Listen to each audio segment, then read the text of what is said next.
Good morning. భారతీయ cement సమర్పిస్తున్న business breakfast షోకి స్వాగతం. ఏషియన్ మార్కెట్స్ ఈ మండే మార్నింగ్ నెగిటివ్ గా ట్రేడ్ అవుతున్నాయి. All major indices in the Asian markets negative గా ట్రేడ్ అవుతున్నాయి.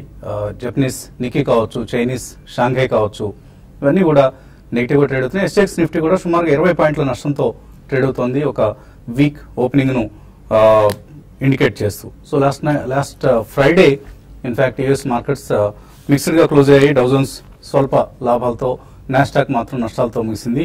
మైక్రోసాఫ్ట్ షేర్లు లాస్ట్ 1.5 year లో ఎప్పుడు లేనట్లుగా ఆల్మోస్ట్ 7% నష్టాలతో క్లోజ్ అయ్యాయి. సో టెక్నాలజీ షేర్లలో వీక్నెస్ కనిపించింది ఫ్రైడే రోజు అమెరికన్ మార్కెట్స్ లో. సో ఇదే పరిస్థితి ఇండియన్ మార్కెట్స్ లో కూడా కనిపిస్తుందా? టెక్నాలజీ షేర్లు సెల్లింగ్ ప్రెషర్ కు లోనవుతాయి అన్నది ఇవాళ ట్రేడింగ్ లో మనకు అర్థమవుతుంది. అదర్వైజ్ ఒక ఇంట్రెస్టింగ్ వీక్ ఇది, ఆసక్తికరమైన వారం. ఎందుకంటే F&O ఎక్స్పైరీ ఈ వారంలో ఉంది. మనకు వచ్చే గురువారం రోజు F&O ఎక్స్పైరీ ఉంది. అలాగే 2 రోజుల American federal open markets commission సమావేశం జరగబోతోంది. ఈ సమావేశం తాలూకు నిర్ణయాలు ఇంకా బుధవారం మాత్రమే మనకు వెల్లడవుతాయి. సో బుధవారం అటువంటి క్యూస్ ఏవైనా ఉంటే, నెగిటివ్ ఆర్ పాజిటివ్ క్యూస్ ఉంటే మార్కెట్స్ రియాక్ట్ అవుతాయి.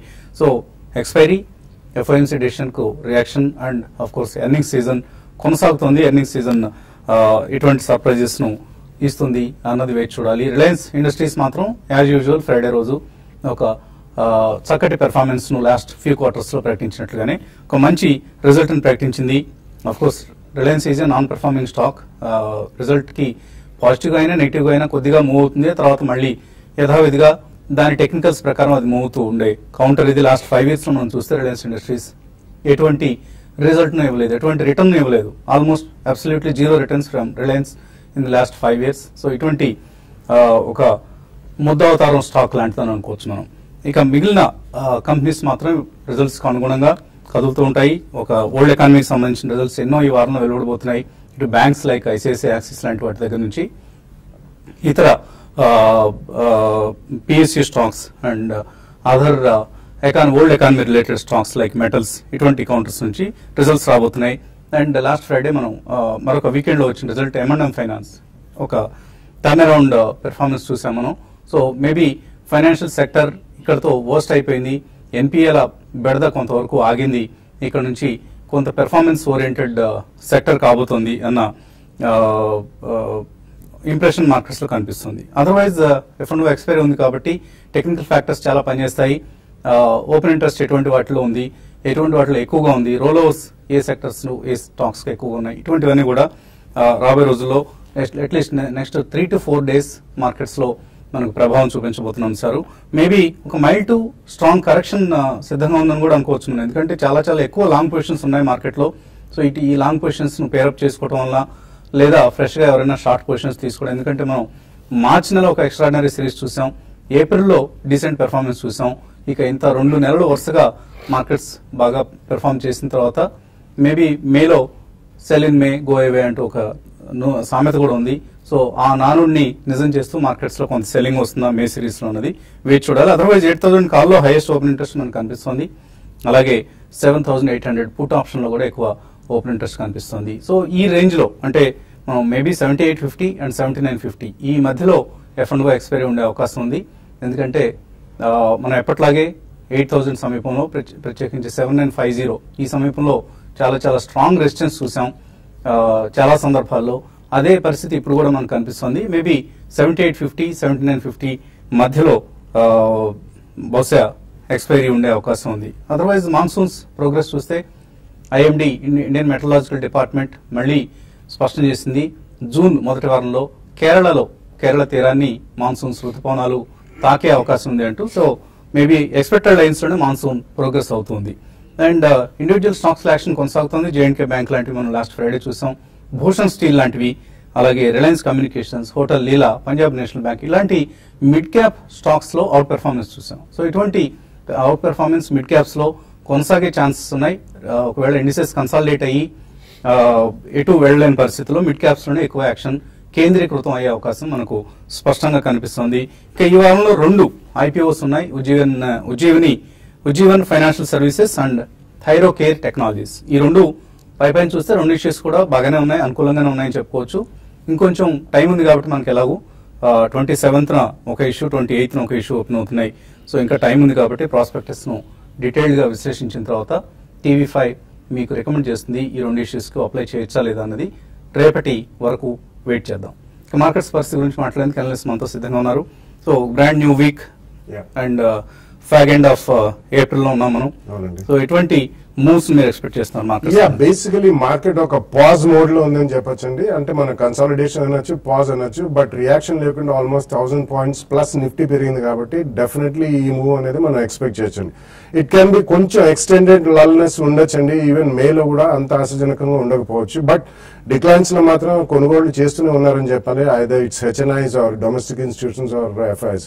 ఎస్పెషలీ మనకి sectoral action as well as mid and small cap లో ఎక్కువ యాక్షన్ ఉందండి. బట్ అదర్వైజ్ ఐ థింక్ మనకి మేజర్ అనేది ఈ మంత్ ఈ వీక్ డెఫినెట్లీ F&O క్లోజింగ్ ఉంది. And first and second week లో కూడా all the results will come out. So major ఇప్పుడు దాకా వచ్చిన రిజల్ట్స్ లో definitely they were better than last year అనే చెప్పొచ్చు. Either in banking or even Reliance Industries కానివ్వండి, స్వల్పంగా వచ్చిన రిజల్ట్స్ అన్ని కూడా they were slightly better than last year. So going forward కొద్దిగా మనకి హోప్ మీదనే ర్యాలీ బిల్డ్ అవ్వాలి. అండ్ మే మంత్ లో మాత్రం డెఫినెట్లీ మీరు ఇందాకన్నట్టు అది జనరలీ ఓల్డ్ ఏజ్ సేయింగ్ అండి, sell in May and go away అని. So we have to wait and watch. Extended lullness ఉండొచ్చు, but that should be used as buying point అని చెప్పొచ్చండి. 1 or 2 ప్రైస్ పాయింట్స్ లో తప్పకుండా మంచి sectors especially cement may perform very well. ఎందుకంటే June quarter దాకా వాళ్ళది ఆఫ్ టేక్ అనేది బాగుంటుంది. Infrastructure is doing well, reasonably well, and things like that, building material ఇటువంటివన్నీ కూడా. సో డెఫినెట్లీ మే మంత్ లో you should utilise opportunities, other it's traders or even long term investors. 1 or 2 price points మాత్రం get ready to buy the stocks అనే చెప్పొచ్చు. So technical గా ఎటువంటి factors మీరు గమనిస్తున్నారు? F&O ఎక్స్పైరీ సమీపిస్తుంది కాబట్టి. బేసికలీ మనకి నిఫ్టీ చూస్తే కనుక ఎక్స్టెండింగ్ టాప్ ఫార్మేషన్ మనం చూస్తున్నాం. Short term formation 5 month high ఏదైతే ఉందో 7979 అది క్రాస్ అవ్వలేకపోతుంది. సో మన ఈవెంట్ బార్ చూస్తే కనుక 18th రోజు ఏదైతే ఫామ్ అయిందో దాన్ని హ్యాంగింగ్ మ్యాన్ ఫార్మేషన్ అంటారు. ఇలాంటి ఫార్మేషన్ వచ్చినప్పుడు ప్రాబ్లీ బుల్స్ కొద్ది టైర్డ్ అయ్యారని చెప్పుకోవచ్చు అండ్ బేస్ కొద్ది యాక్టివ్ ఉంటారని ఇండికేషన్ అనమాట. సో 7840 18th రోజు లో ఏదైతే ఉందో ప్రాబ్లీ దాని కింద ఫ్రెష్ షార్ట్ పొజిషన్స్ అనేది మార్కెట్ లో క్రియేట్ అయ్యే అవకాశం ఎక్కువ ఉంది. అదేవిధంగా 7980 అబోవ్ క్లోజ్ అవుతేనే మేబీ ఫ్రెష్ లాంగ్స్ అనేది ఉండే అవకాశం ఎక్కువ ఉంది మార్కెట్ లో. సో ఈ రేంజ్ అనేది మనకి నో ట్రేడింగ్ జోన్ గా చెప్తాం. అంటే 7840 అండ్ 7980 లో I think one student trade అని చెప్తారు. అండ్ బ్రేక్అవుట్ కోసం వెయిట్ చేయాలి. అండ్ 7980 అబోవ్ లాంగ్ పొజిషన్స్, అదేవిధంగా 7840 కింద షార్ట్ పొజిషన్స్ తీసుకోమని చెప్తాను. బ్యాంక్ నిఫ్టీ కూడా చూస్తే కనుక ఆల్మోస్ట్ మనకి 200-day మూవింగ్ యావరేజ్ ఏదైతే ఉందో 16,747 ఇక్కడ ఒక గట్టి రెసిస్టెన్స్ ఉండే అవకాశం ఉంది. అండ్ మనకి గ్యాప్ క్రియేషన్ ఏదైతే ఉందో 20th రోజు 21st రోజు 16,526 అండ్ 16,386 ప్రాబ్లీ ఇది ఒక సపోర్ట్ జోన్ గా మనం పరిగణించవచ్చు. ఈవెన్ బ్యాంక్ నిఫ్టీ కూడా ప్రాబ్లీ 16,900 అండ్ 950 దగ్గర గట్టి రెసిస్టెన్స్ ఉండే అవకాశం ఉంది. ప్రాబ్లీ అక్కడికి వస్తే కనుక కొద్దిగా సెల్ చేయొచ్చు అని చెప్తాను.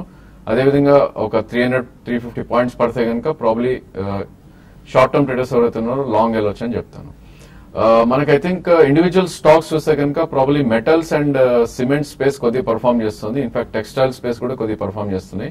మేబీ కొద్ది కరెక్షన్ వస్తే కనుక 20-day moving average and 200-day moving average 2 price points లో మనం తీసుకోవచ్చు. Example of ACC around 1433 current market price ఉంది. ఆల్మోస్ట్ ఇక్కడే 20-day మూవింగ్ యావరేజ్ ఉంది. సో ఫస్ట్ ప్రైస్ పాయింట్ ఇక్కడ తీసుకుని 1350 1360 వస్తే కనుక సెకండ్ ప్రైస్ పాయింట్ లో తీసుకుంటే మేబీ 1 or 2 months లో 10 to 12% రిటర్న్స్ వచ్చే ఛాన్స్ ఉంది. ఓకే అండి. సో స్టార్ట్ ఎర్లీ సేవింగ్స్ కోసం, రిటైర్మెంట్ కోసం ఎవరైనా సరే చాలా చాలా చిన్న వయసులోనే అంటే ఆల్మోస్ట్ కెరీర్ ప్రారంభం నుంచి కూడా సేవింగ్స్ బిగిన్ చేస్తే చక్కటి రిటర్న్స్ అందుతాయి. దీనికి ఇప్పుడు మనం ఇక్కడ చూపించబోతున్న ఒక గ్రాఫికే ఒక నిదర్శనంగా తీసుకోవచ్చు. For instance Birla Sun Life ఈ మ్యూచువల్ ఫండ్ లో ఎవరైనా ఇన్వెస్ట్ చేస్తుంటే వాళ్ళ ఇన్వెస్ట్మెంట్స్ ఏ స్కీమ్స్ లో ఎంత పెరిగాయి అన్నది ఇక్కడ మనకు గ్రాఫిక్ లో మనకు కనిపిస్తుంది. Birla Sun Life frontline equity fund లో 13 సంవత్సరాల గ్రోత్ చూస్తే లాస్ట్ 13 years లో 15 times రిటర్న్ ఇచ్చింది. So one of the top performing schemes from Birla Sun Life mutual fund. అలాగే Birla Sun Life equity fund తీసుకుంటే ఇంకా ఎక్స్ట్రాడినరీ రిటర్న్స్ 17 years లో 46 times పెరిగింది. ఫుల్ స్క్రీన్ ఇస్తే ఎక్కువ డీటెయిల్స్ అందరికీ స్పష్టంగా కనిపిస్తాయి. సో ఫుల్ స్క్రీన్ తీసుకోండి. అలాగే Birla Sun Life MNC fund 16 years లో ఆల్మోస్ట్ 56 times రిటర్న్ ఇచ్చిన స్కీమ్ ఇది. సో ఇటువంటి schemes even Birla Sun Life mid cap fund 13 years లో 20 times రిటర్న్ ఇచ్చింది Birla Sun Life mid cap fund. So ఇటువంటి స్కీమ్స్ లో ఇన్వెస్ట్ చేసి మీ ఫ్యామిలీకి మీరు చేయదగిన ఏకైక ఇన్వెస్ట్మెంట్ ఇవే. ఎందుకంటే రియల్ ఎస్టేట్ లాంటి సెక్టర్స్ లో మనం 5,000 10,000 ఇన్వెస్ట్ చేయడానికి కుదరదు, కనీసం లక్షల్లో ఉంటుంది investment. Whereas mutual funds equity markets లో మనకు ఆ వెసులుబాటు ఉంటుంది. నెలకి 1,000 రూపాయలు 2,000 రూపాయలు కూడా మనం సేవ్ చేసుకునే అవకాశం ఉండే విధానం ఇది ఈక్విటీ ఫండ్స్ లో లేదా ఈక్విటీ మార్కెట్స్ లో ఇన్వెస్ట్ చేయడం అనేది. సో ప్రతి ఒక్కళ్ళు ఒక చిన్న పోర్ట్ఫోలియో అయినా సరే నిర్మించుకునే ప్రయత్నం చేయండి. నెక్స్ట్ ఎందుకంటే లాంగివిటీ పెరిగింది, మనం జీవించే సమయం వ్యవధి బాగా పెరిగిపోయింది. ఆల్మోస్ట్ ఇప్పుడు 75, 80, 90 ఇయర్స్ కూడా బతికేస్తున్నాం. కాబట్టి రిటైర్మెంట్ తర్వాత నిజమైన ఎక్కువ వ్యవధి ఉంది మనకు. సో 25, 30 ఇయర్స్ బతుకుతాం కాబట్టి దానికి అవసరమైన కార్పస్ మనం సమకూర్చుకోవాలంటే ఇటువంటి స్కీమ్స్ లో ఇన్వెస్ట్ చేసి కొద్ది చిన్న మొత్తాలు 500 రూపాయలు 1,000 రూపాయలు అయినా సరే ప్రతి నెల ఇన్వెస్ట్ చేయండి. మంచి కార్పస్ జమ అవుతుంది, మన రిటైర్మెంట్ అవసరాలను ఆదుకుంటుంది. ఇక కాలర్స్ లైన్ లో ఉన్నారు. కొత్తగూడెం నుంచి Mohan first caller. Hello sir, good morning sir. Morning అండి.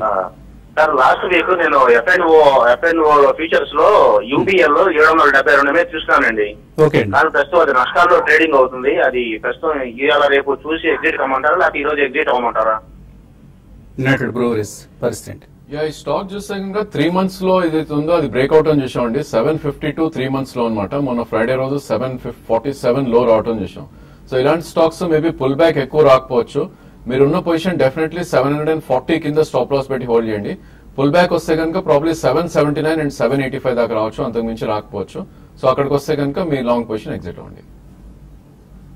అలాగే తర్వాత కాలర్ అనంతపురం నుంచి శ్రీనివాస్. హలో హలో హలో, అడగండి శ్రీనివాస్. చెప్పండి సార్. అడగండి, ప్రశ్న అడగండి, మీ సమస్య అడగండి. సార్, శ్రీరామ్ సిక్స్ లో లైఫ్ ఇన్సూరెన్స్ లో పెట్టుబడి పెట్టినాము. ఎన్ని సంవత్సరాలు అయింది? ఓకే అండి. ఆ సంవత్సరం 20,000 కడతాము. దాన్ని కడితే కంటిన్యూ చేస్తే మేలా, ఇది చేసుకుంటే మేలా?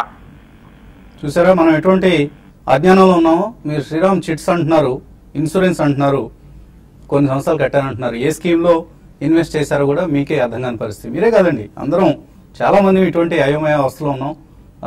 ఫైనాన్షియల్ లిటరసీ తక్కువగా ఉండడంలో వస్తున్న ఇబ్బంది ఇది. సో మీరు చేస్తున్నది యూలిప్ స్కీమ్ అయి ఉంటుంది మోస్ట్లీ, నాకు అర్థమైనంత వరకు. మీకు సంబంధించి దానికి సంబంధించిన పూర్తి పత్రాలను మాకు కనుక పంపిస్తే మీకు సరైన సమాధానం ఇవ్వగలుగుతాం. But if it is an ULIP scheme, దాని నుంచి మీరు ఎగ్జిట్ అయిపోండి, కంటిన్యూ చేయొద్దు. ఇంకా అక్కడ నుంచి బయటకు వచ్చేసి ఇన్సూరెన్స్ ని సెపరేట్ గా తీసుకోండి. అలాగే ఇన్వెస్ట్మెంట్ కోసం ఇందాక మనం అనుకున్నట్లుగా ఎనీ మ్యూచువల్ ఫండ్, ఇందాక నేను ఎగ్జాంపుల్ కోసం బిర్లా సన్ లైఫ్ అన్నాం, బట్ ఐసిఐసిఐ ప్రుడెన్షియల్ లో మంచి స్కీమ్స్ ఉన్నాయి, హెచ్డిఎఫ్సి లో బెస్ట్ స్కీమ్స్ ఉన్నాయి, ఆర్ ఫ్రాంక్లిన్ టెంపుల్టన్ లో అద్భుతమైన స్కీమ్స్ ఉన్నాయి. సో ఇటువంటి స్కీమ్స్ లో మనం ఇన్వెస్ట్ చేస్తే మీకు రిటర్న్స్ బాగుంటాయి. ఇన్సూరెన్స్ మాత్రం సెపరేట్ గా ఒక చక్కటి ఇన్సూరెన్స్ పాలసీని మీ అడ్వైజర్ని సంప్రదించి తీసుకునే ప్రయత్నం చేయండి. రెండింటిని విడివిడిగా చూడటం మనం నేర్చుకుందాం. వీలైతే దీనికి సంబంధించి ఫైనాన్షియల్ లిటరసీ సంబంధించి TV5 మరింత విస్తృతంగా క్యాంపెయిన్ చేస్తుంది భవిష్యత్తులో. ఇంకా ఇన్వెస్టర్స్ నుంచి కాల్స్ అలాగే మెయిల్స్ కొనసాగించబోయే ముందు కాసేపు ప్రకటనలు.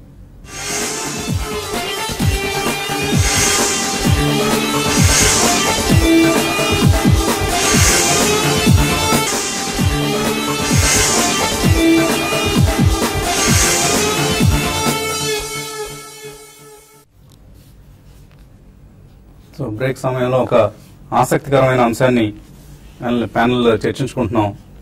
Cry my beloved country.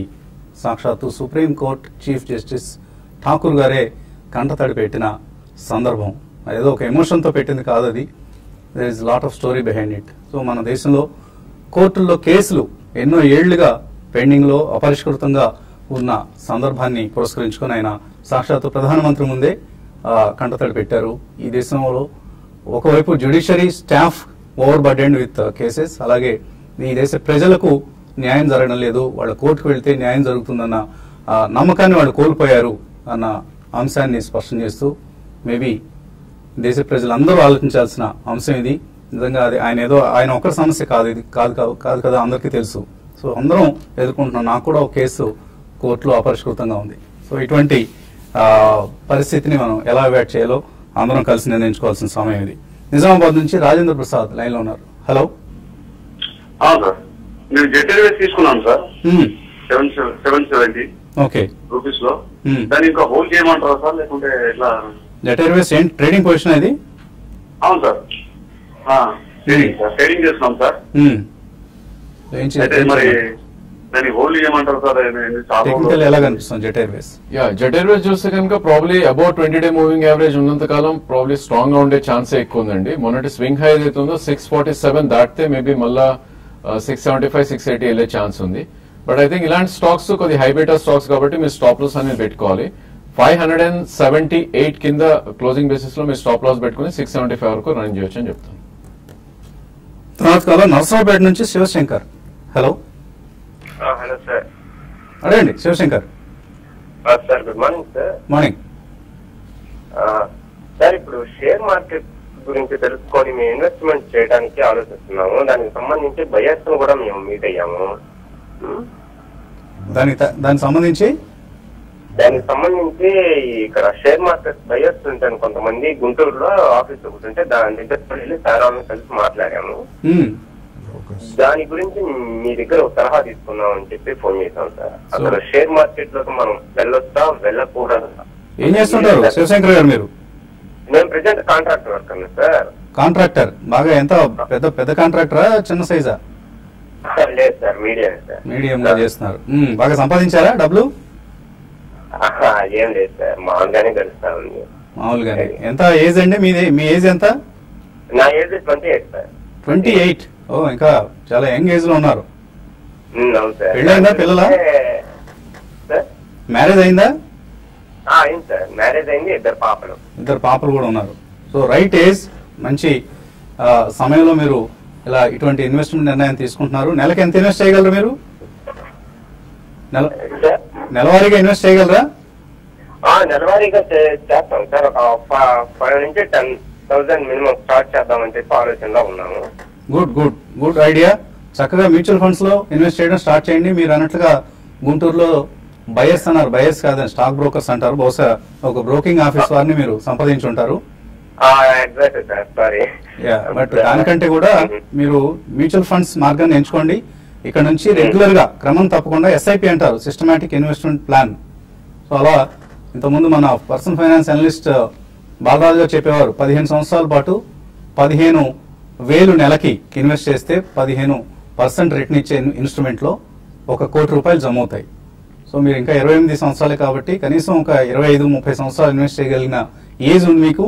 తప్పనిసరిగా వీలైతే ఇంకా పెద్ద మొత్తాలు కూడా ఇన్వెస్ట్ చేయండి. నెలకు 5-10 వేలే కాదు, కాంట్రాక్టర్ వృత్తిలో ఉన్నారు కాబట్టి చక్కగా సంపాదించే అవకాశం ఉంది కాబట్టి ఇంకా ఎక్కువ మొత్తం సేవ్ చేయండి. ఇద్దరు పాపలకి చక్కటి కార్పస్ ఫండ్ మీరు బిల్డ్ చేసుకోగలుగుతారు. మనం ఇందాక రికమెండ్ చేసిన కొన్ని మ్యూచువల్ ఫండ్ స్కీమ్స్, అలాగే ప్రతిరోజు TV5 బిజినెస్ బ్రేక్ఫాస్ట్ వాచ్ చేస్తూ ఉండండి. మీకు ఎప్పటికప్పుడు చక్కటి సలహాలు ఇస్తారు మన అనలిస్ట్ అందరూ కూడా. తర్వాత కలర్ గుంటూరు నుంచి రవికుమార్. హలో. నమస్తే అండి. నేను IDBI బ్యాంక్ 70 కాల్స్ తీసుకున్నాను 2.5 మీద. ఎక్స్పైర్ వరకు వెయిట్ చేయమంటారా? ఈ 2-3 days లో ఎలా ఉంటుంది అనేది IDBI బ్యాంక్ కాల్ ఆప్షన్ తీసుకున్నారు. ప్రాబ్లీ కొద్దిగా స్ట్రాంగ్ గా ఉండే అవకాశం ఎక్కువ ఉందండి. 72 ఆఫ్ కరెంట్ మార్కెట్ ప్రైస్ ఉంది. బట్ మీ పొజిషన్ ని 68 కింద క్లోజింగ్ బేసిస్ లో స్టాప్ లాస్ పెట్టి రన్ చేయండి.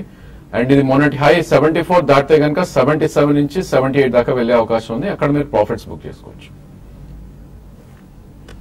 ఓకే అండి. అలాగే ఈమెయిల్ సందేహం ఒకటి వచ్చింది. గోదాట రాజు అడుగుతున్నారు, బోనస్ ప్రకటించే కంపెనీ షేర్ మన అకౌంట్ లోకి రావడానికి ఎంత టైం పడుతుంది? యూజువల్లీ అబౌట్ 6 weeks పడుతుందండి. సో 1 month to 1.5 months లోపల బోనస్ రికార్డ్ డేట్ అయిన తర్వాత మీ అకౌంట్ లో జమ అవుతాయి. సో ఎప్పటి వరకు హోల్డ్ చేయాలనేది కూడా అడుగుతున్నారు. రికార్డ్ డేట్ వరకు బాలగారు చెప్పినట్టుగా రికార్డ్ డేట్ అనేది మనం అబ్జర్వ్ చేస్తుండాలి. ఆ రికార్డ్ డేట్ కు ముందు ఎవరైతే షేర్ హోల్డర్స్ ఉంటారో వాళ్ళకి మాత్రమే బోనస్ షేర్లు వస్తాయి, మిగిలిన వాళ్ళకి రావు. తర్వాత కొన్న వాళ్ళకి రావు రికార్డ్ డేట్ తర్వాత. గోపి అడుగుతున్నారు, రిజల్ట్స్ సీజన్ నడుస్తుంది, ఇప్పుడు జామెట్రిక్ సాఫ్ట్ సంబంధించి ఎటువంటి సలహా ఇస్తారు? 90% ప్రాఫిట్ లో ఉన్నారు. I think you can book అండి. దానిలో HCL మర్జర్ రేషియో కూడా మనకు ఆల్మోస్ట్ అనౌన్స్ అయిపోయింది. దాంట్లో మేబీ 230-240 మించి వెళ్ళకపోవచ్చు. I think you should book your profits in that stock. PVR కొన్నారు 814 రూపాయల సిరి, ఎక్కడ ఎగ్జిట్ కావచ్చు? ప్రాబ్లీ ఇప్పుడే కొద్దిగా పర్ఫార్మ్ చేయడం మొదలెట్టిందండి stock. For the last couple of days ఈ స్టాక్ మనకి 720 నుంచి 830 దాకా 100 రూపీస్ పెరగటం చేసాం. సో దీనికి మనకి రెసిస్టెన్స్ పాయింట్ అనేది అరౌండ్ 865 నుంచి 920 మధ్యలో ఉంది. ఇన్ కేస్ మీరు ఎగ్జిట్ అవ్వాలంటే ఆ రేంజ్ లో యూ షుడ్ ఎగ్జిట్. ఆర్ఈసీ షేర్లు డివిడెండ్ కోసం ఈ రేట్లో తీసుకోవచ్చా? కొయ్యన శ్రీనివాస్ అడుగుతున్నారు. ప్యూర్ ప్లే డివిడెండ్ అంత మంచిది కదా, but REC is a decent share అండి. అంత అంటే it's a very strong company, government of India company. But at least 2 years view ఉంటే మాత్రం తప్పకుండా కొద్దిగా కొనండి. ప్యూర్ ప్లే డివిడెండ్ అయితే డివిడెండ్ అవ్వంగానే ఎక్స్ డివిడెండ్ ఆ ప్రైస్ అడ్జస్ట్మెంట్ అనేది అవుతుంది. సో ఇట్స్ డీసెంట్ కంపెనీ, కొద్దిగా కొనుక్కోండి. అరవింద్ అడుగుతున్నారు, ఐషర్ మోటార్స్ షేర్లు ఉన్నాయట, హోల్డ్ చేస్తున్నారు, ఏ రేట్లో అనేది మనకు చెప్పలేదు. షార్ట్ టర్మ్ లాంగ్ టర్మ్ ఎలా ఉంటాయి? షార్ట్ టర్మ్ లాంగ్ టర్మ్ కూడా చాలా స్ట్రాంగ్ గా ఉంటాయండి. ఐ థింక్ బాటమ్ అనేది మనకి ఫామ్ అయినట్టు కనిపిస్తుంది చార్ట్ ప్యాటర్న్స్ లో. ఆల్మోస్ట్ ఇది 22,000 నుంచి 15,000 దాకా కరెక్ట్ అవటం చూసాం. అగైన్ అరౌండ్ 20,000 అలా ఉంది. మేబీ 1 year 1.5 year ఉంటే 1.5 year వ్యూ ఉంటే కనుక ప్రాబ్లీ మీరు హోల్డ్ చేయమని చెప్తాను. I think previous swing high ఏదైతే ఉందో 21,500 దాటితే కనుక 23,500 25 మధ్యలో వెళ్ళే అవకాశం ఉంది. నరేంద్ర కుమార్ టర్మ్ ఇన్సూరెన్స్ తీసుకుందాం అనుకుంటున్నారు, ఏ ప్లాన్ కరెక్ట్ అంటున్నారు? ఇంకా మరికొద్దిగా మీ ఫ్యామిలీ డీటెయిల్స్, మీ ప్రొఫెషన్, మీ ఇన్కమ్ సంబంధించిన మరిన్ని వివరాలు పంపించండి. రేపటి సెషన్లో మన అనలిస్ట్ బాలరాజు గారు కూడా ఉంటారు కాబట్టి మీ ప్రశ్నకు సమాధానం ఇస్తారు. ఇది ఇవాల్టి భారతీయ సిమెంట్స్ బిజినెస్ బ్రేక్ఫాస్ట్ షో. మధ్యాహ్నం స్మార్ట్ ఇన్వెస్టర్లు మళ్ళీ కలుద్దాం.